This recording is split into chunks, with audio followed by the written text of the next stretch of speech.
There are games that entertain people, and then there are games that are embedded in civilization itself.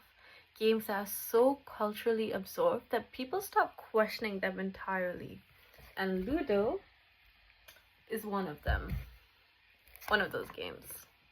It exists everywhere, inside homes during power outages. I am literally in the middle of a power outage. Oh, it's back. But yeah, it's literally everywhere. It's in power outages at home. It's in the classroom during free periods. It's on train journeys. It's in roadside cafes. It's on WhatsApp calls when you're talking to a far relative. Ludo is literally everywhere, and it's the only game capable of bringing different generations to the same emotional space. A grandmother can understand it, a 6-year-old can understand it, a university student can understand it, and pretty much anyone who's never really played a game before can understand Ludo. But that simplicity is quite deceptive, if I'm being honest. And the reason to that is because beneath this colorful board game lies an extraordinary history of colonialism, cultural survival, capitalism, emotional intimacy, digital loneliness, and social ritual.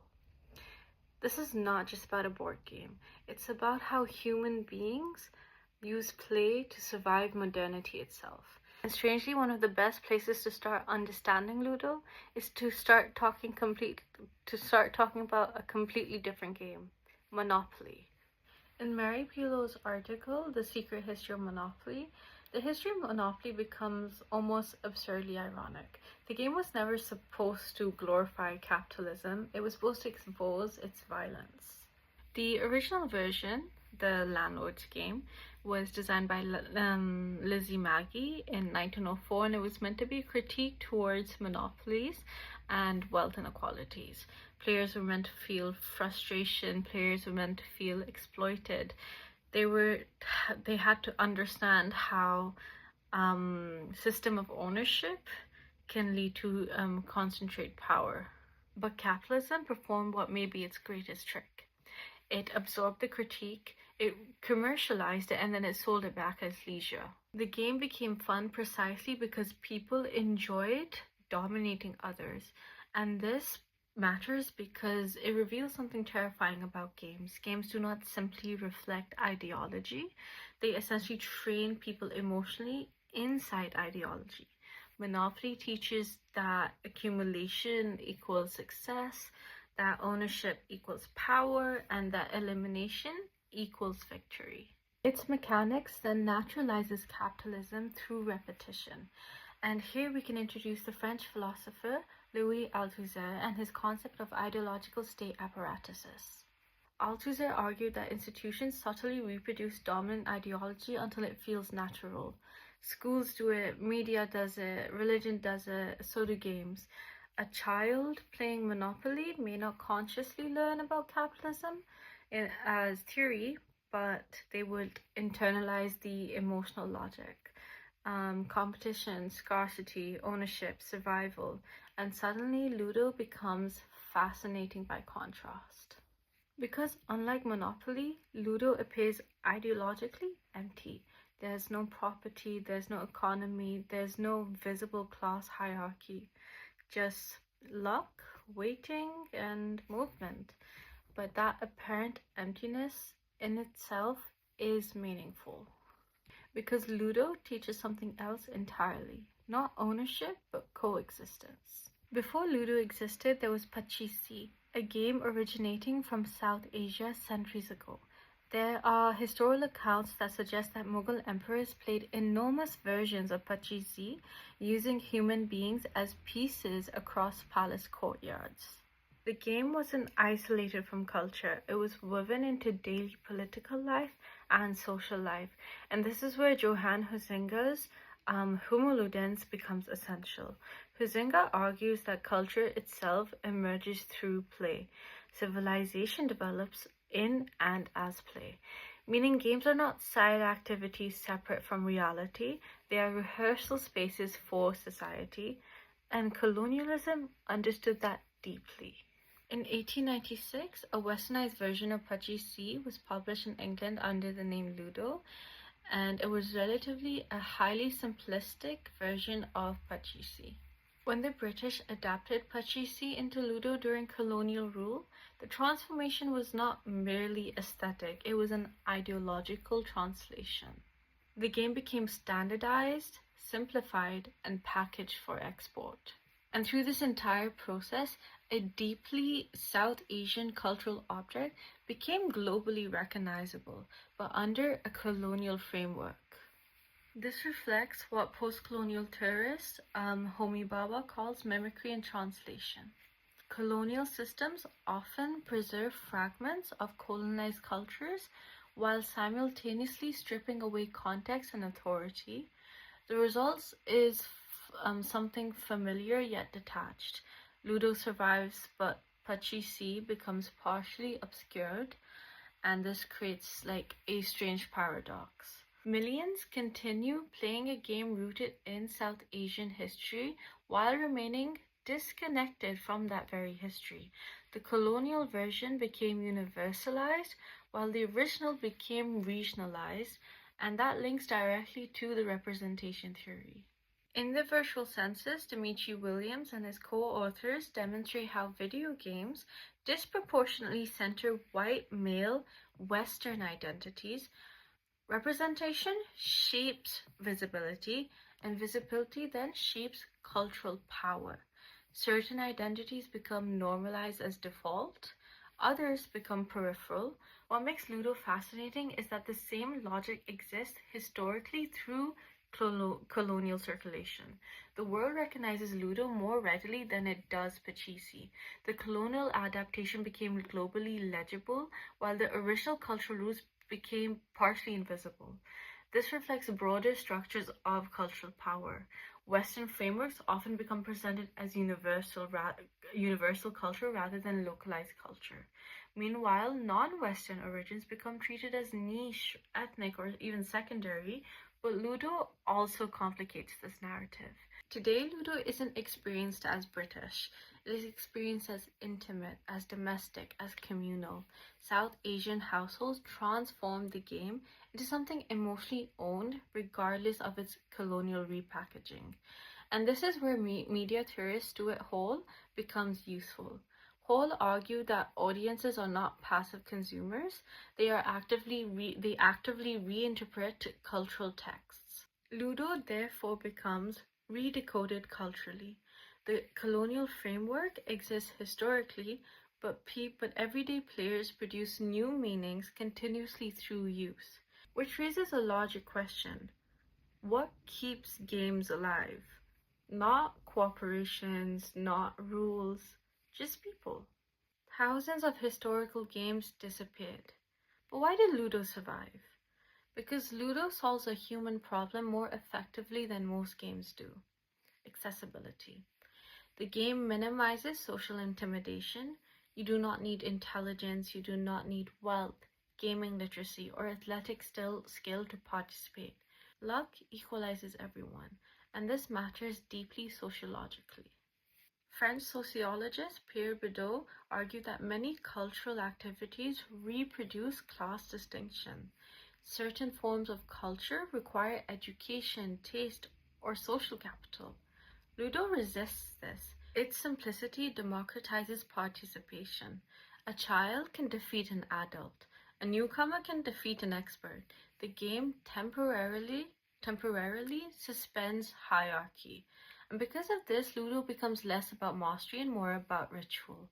People often continue playing long after emotional investment in winning disappears, because the real purpose becomes maintaining social presence. This connects strongly to the idea of cooperation versus competition. Technically, Ludo is competitive, but socially it functions cooperatively. Families intentionally protect younger players, friends create temporary alliances, players prolong games unconsciously because ending the game means ending the interaction. Competition becomes a structure through which intimacy is produced, And maybe this reveals something broader about human beings. Perhaps competition and cooperation were never opposites at all. Perhaps competition is often one of the ways humans sustain connection. Ludo is psychologically brilliant for another reason.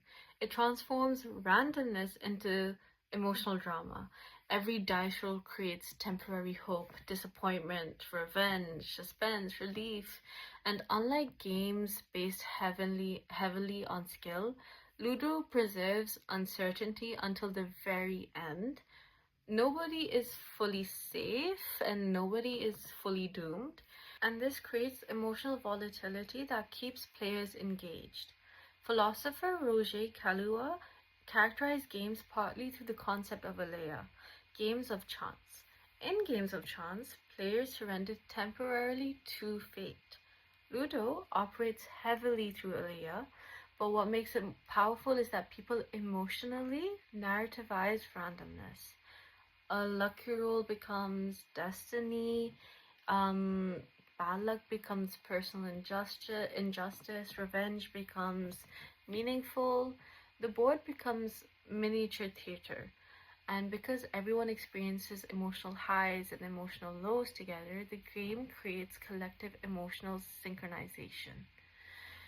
This is why people scream during Ludo. This is why they laugh uncontrollably. This is why betrayal feels personal despite the simplicity of the mechanics. Ludo transforms mathematical randomness into social emotion. Then something remarkable happened. Ludo survived digitization.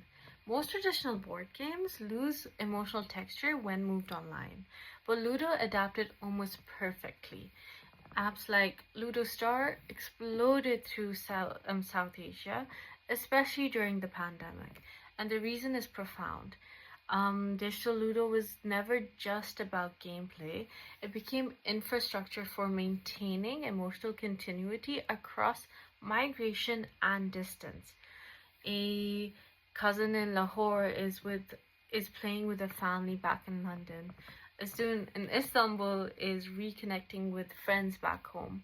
Workers abroad maintain rituals through voice chat matches late at night. And this reveals something important about technology. People often claim that digital media isolates us, but media theorists like Marshall McLuhan argue that media are extensions of human beings. Digital Ludo extends the social ritual rather than replacing it. The board disappears physically, but the emotional choreography remains. The waiting, the anticipation, mockery, betrayal, celebration. The social structures survives technological transformation. And this becomes especially important under modern conditions of migration, urban loneliness, and fragmented families. Ludo becomes portable intimacy, if you would. In Onur Sesegir's concept of alone togetherness, explored through Death Stranding, games create forms of social connection that do not require physical proximity. Players remain emotionally linked despite the isolation.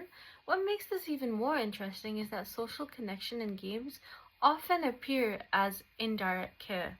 In Sesegir's discussion of Death Stranding, players leave behind structures that benefit strangers that they may not directly ever meet. A ladder, a bridge, a resource. The action is individual, but the consequence seems to be more collective. And strangely, Ludo contains miniature versions of this behavior too. Not through connection, but through strategy. Anyone who has played enough Ludo understands the existence of silent social negotiations. Temporary alliances form constantly. Two players may unconsciously avoid killing each other while targeting the player in first place. A player may intentionally eliminate someone not because it benefits them directly, but because it protects another player from being eliminated next turn. Sometimes people leave an opponent untouched because attacking them would emotionally ruin the mood of the game. And then there are safe zones, those marked spaces where pieces become temporarily untouchable. And this is what makes Ludo so socially interesting.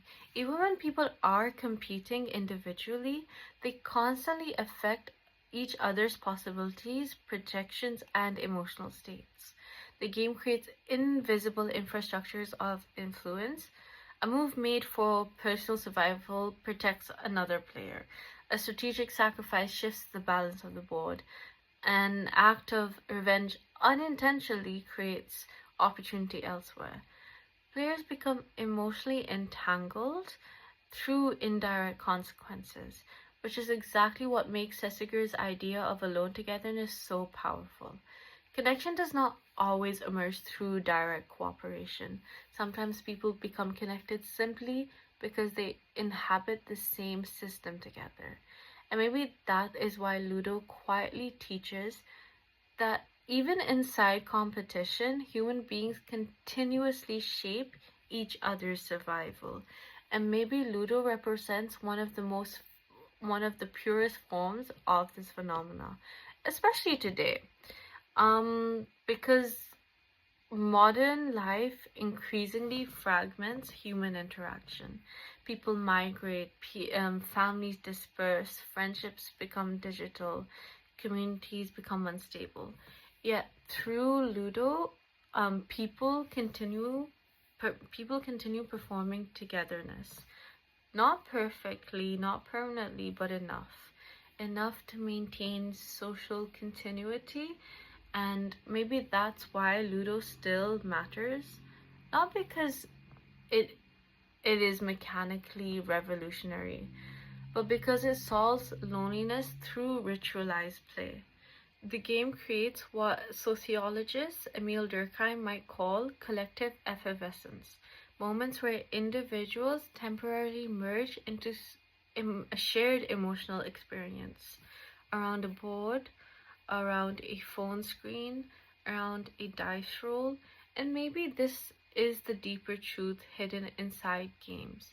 Games are not escapism from society, they are rehearsals for human beings together. Empires collapsed and technologies changed. Families migrated through continents and countries, yet somehow the small, colorful board made made it through all of it and survived because was never only just a game. It is a social ritual, a colonial artifact, and an emotional language. Also, well, digitally, a technology of intimacy. From Pachisi to Ludo, from palace courtyards to mobile phones, from physical gatherings to digital togetherness. Ludo, the game adapted because human beings still need structures to allow them to feel present with one another. Even briefly, even through competition, even through screens. And maybe the extraordinary thing about Ludo is that it's not that like everyone plays it, it's that everyone understands it emotionally. The tension, the waiting, the betrayal, the luck, the joy, a shared human experience, repeated endlessly, one dice roll at a time. This is not the original board, it's usually 4-piece, and I hopefully put up some visuals of the how an original board looks like, but yeah.